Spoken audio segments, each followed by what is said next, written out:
여러분, 지금 서울 부동산 시장에서 가장 무서운 말이 뭔지 아십니까? 안 팔아요. 정부가 규제를 내놨는데도 집주인들은 오히려 가격을 올리고 있습니다. 특히 송파, 용산, 성동 같은 핵심 지역에서는 지금 팔면 다시는 못 산다. 이 심리가 시장 전체를 지배하고 있다고 합니다. 더 충격적인 건 서울 아파트 매물이 한 달 만에 무려 16%나 줄었다는 점입니다. 보통 규제가 나오면 시장에 매물이 늘어야 정상인데 지금 서울은 정반대로 가고 있습니다. 왜 이런 일이 벌어지는 걸까요? 오늘 영상에서는 왜 집주인들이 안 파는지, 왜 서울 핵심지는 더 강해지는지, 그리고 앞으로 전세 시장에서 어떤 일이 벌어질지 현장 분위기까지 포함해서 진짜 핵심만 정리해 드리겠습니다. 끝까지 보시면 지금 서울 부동산 시장이 어디로 가고 있는지 흐름이 한 번에 보이실 겁니다. 최근 정부는 새 낀집 거래를 일부 허용하면서 시장에 매물을 유도하려고 했습니다. 쉽게 말하면 전세가 들어가 있는 집도 거래가 가능하게 해서 매물이 시장에 나오게 만들겠다는 거죠. 그런데 결과는 완전히 반대였습니다. 서울 아파트 매물은 오히려 감소했습니다. 특히 핵심 지역은 더 심했습니다. 송파구 매물 20% 감소, 성동구 17% 감소, 용산구 6% 감소. 한마디로 팔 사람은 이미 안 판다. 이 분위기가 훨씬 강해진 겁니다. 왜 그럴까요? 핵심 이유는 단 하나입니다. 사람들이 이제 서울 핵심지는 결국 오른다. 이걸 거의 확신하기 시작했다는 겁니다. 현장 중개업소 이야기를 보면 공통적으로 나오는 말이 있습니다. 급하게 팔 이유가 없다. 특히 강남, 송파, 용산 같은 지역은 집주인들이 시장 상황을 굉장히 냉정하게 보고 있습니다. 이 사람들은 이렇게 생각합니다. 지금 집 팔아서 현금 들고 있어봤자 뭐하냐. 결국 서울 아파트가 제일 안전하다. 그리고 더 중요한 심리. 한번 팔면 다시 못 들어온다. 이게 엄청 큽니다. 예전에는 세금 부담 때문에 급매물이 쏟아지던 시기가 있었죠. 하지만 지금은 분위기가 완전히 다릅니다. 보유세 좀 더 내더라도 그냥 버티겠다는 겁니다. 왜냐? 집값 상승 기대가 세금 부담보다 더 크다고 보기 때문입니다. 특히 용산 같은 지역은 고액 자산가들이 굉장히 많습니다. 이 사람들 입장에서는 보유세 몇백, 몇천보다 앞으로 몇억 오를 가능성이 더 중요합니다. 즉, 이 시장은 이제 실수요만의 시장이 아니라 자산 방어 시장이 돼버린 겁니다. 진짜 무서운 건 여기부터입니다. 매물이 줄어드니까 집주인들이 가격까지 올리고 있다는 겁니다.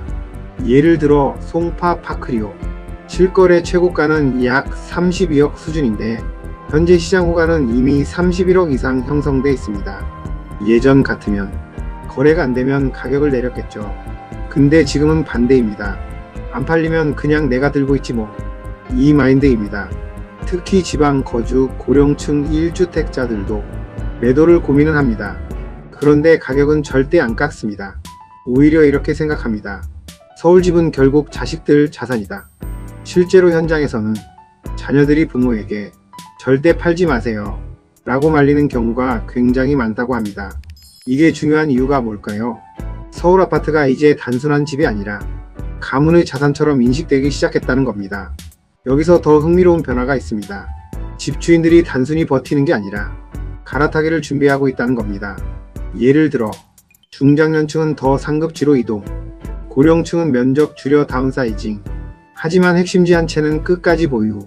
이 전략을 쓰고 있다는 거죠. 즉, 서울을 떠난다가 아니라 서울 안에서 더 좋은 한 채로 이동한다. 이 흐름이 강해지고 있습니다. 그리고 또 하나, 증여가 늘어날 가능성도 큽니다. 왜냐하면 집주인 입장에서는 팔아서 세금 내느니 차라리 자녀에게 넘기는 게 낫다고 보기 때문입니다. 결국 시장에 매물이 더 안 나오게 되는 구조죠. 그런데 여기서 진짜 문제는 매매 시장이 아닐 수도 있습니다. 바로 전세 시장입니다. 정부가 비거주 1주택자에 대한 부담을 강화하면 일부 집주인들은 이렇게 생각할 수 있습니다. 그냥 내가 들어가 살자. 그러면 어떻게 될까요? 기존 세입자는 계약 종료 후 집을 비워줘야 합니다. 결국 전세 물량이 줄어들 수 있다는 겁니다.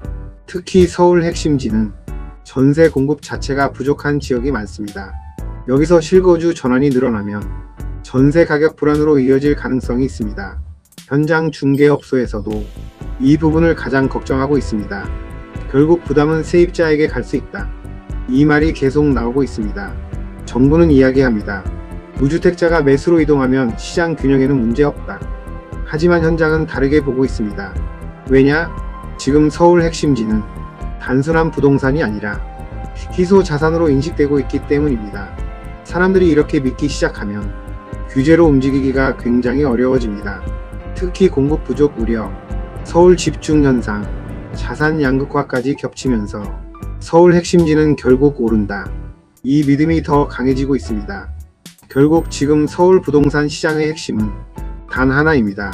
버티는 사람이 이긴다. 라는 심리가 다시 살아나고 있다는 겁니다.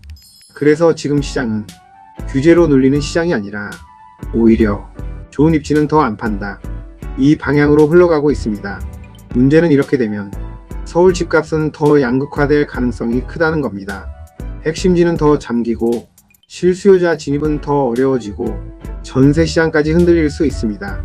과연 정부 규제가 이 흐름을 바꿀 수 있을까요? 여러분 생각은 어떠신가요?